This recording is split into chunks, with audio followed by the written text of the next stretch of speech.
প্রিয় দর্শক, 1941 সালের 12 জুন বাংলাদেশের চট্টগ্রাম জেলার সাতকানিয়া উপজেলার রামপুর গ্রামে জন্মগ্রহণ করেন উপমহাদেশের অন্যতম বিখ্যাত ঋষি রাজাধিরাজ মহারাজ শ্রীমৎ স্বামী অদ্বৈতানন্দ পুরী মহারাজের আদরের প্রিয় সন্তান স্বরূপ শিষ্য ও শ্রী শ্রী ঋষিধামের অদ্বৈত স্বরূপ চতুর্থ মহন্ত মহারাজ শ্রীমৎ স্বামী সুদর্শনানন্দ পুরী মহারাজজি।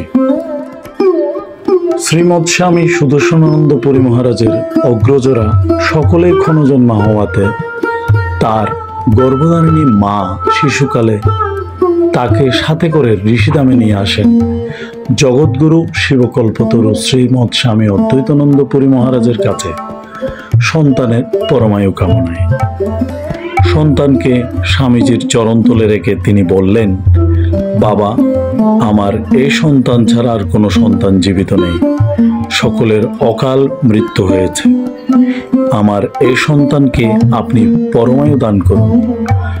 স্বামীজি হেসে উত্তর দিলেন, সকলকেই যখন জমে নিয়ে গেছে, এটাকে না হয় আমায় দিয়ে দে। মা মনে মনে ভাবলেন, আমি এলাম আপনার কাছে চাইতে, আর আপনি আমার কাছে চাইলেন। প্রচণ্ড আক্ষেপে মা বললেন, তাই যদি হয় তাই হোক। স্বামীজি বলেন, দেখো মা, আবার ফিরে নিতে এসো না। মা বললেন, জমের কাছে গেলে তো আর দেখব না, আপনার কাছে থাকলে তো একটু দেখতে পারব। সেই থেকেই স্বামীজির চরণতলে পড়ে রইলেন শ্রীমৎ স্বামী সুদর্শনানন্দ পুরী মহারাজজি। আমি অনেকবার মহারাজের জন্ম বৃত্তান্ত এবং গল্প লিখতে গিয়েও পারিনি, কারণ যারা ত্যাগী সন্ন্যাসী ঋষি তাদের জীবন সম্পূর্ণ পরিমাণে অদৃশ্যই হয়।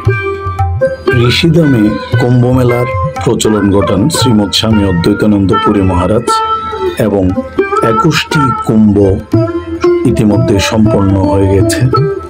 21তম কুম্ভ শেষ করে শ্রীমৎ স্বামী সুদর্শনানন্দ পুরী মহারাজ ভারতের কলকাতার একটি হসপিটালে 2024 সালের 18 জুলাই শেষ নিঃশ্বাস ত্যাগ করেন। স্বামীজিকে সমাধিস্থ করার পরে ঋষিধামের পঞ্চম মহন্ত মহারাজ হিসেবে অভিষিক্ত হন শ্রীমৎ স্বামী সচ্চিদানন্দ পুরী মহারাজজি। শ্রীমৎ স্বামী সুদর্শনানন্দ পুরী মহারাজের দেহত্যাগের পরেই তার হাজারো ভক্ত শিষ্য গুণগ্রাহীদের ঢল নামে মহারাজকে চোখের জলে বিদায় জানানোর জন্য। শিষ্যবর্গ ভক্ত গুণগ্রাহীদের ভালোবাসার অশ্রু জলে সিক্ত হলেন শ্রীমৎ স্বামী সুদর্শনানন্দ পুরী মহারাজজি। তার আধ্যাত্মিক জীবন ধন্য, তার ভক্তকুলের মাঝে তিনি বেঁচে থাকবেন যুগ যুগান্তর।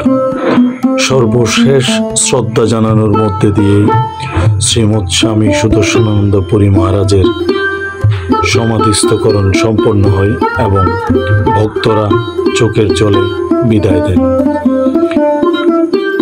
সম্ভবত এটি হলো আধ্যাত্মিক ধ্যান ধারণার প্রাপ্তি, এটি হলো পরমাত্মার সাথে জীবাত্মার অনন্য সংযোগ। শ্রীমৎ স্বামী সুদর্শনানন্দ পুরী মহারাজের প্রতি বিনম্র শ্রদ্ধা জ্ঞাপন করছি।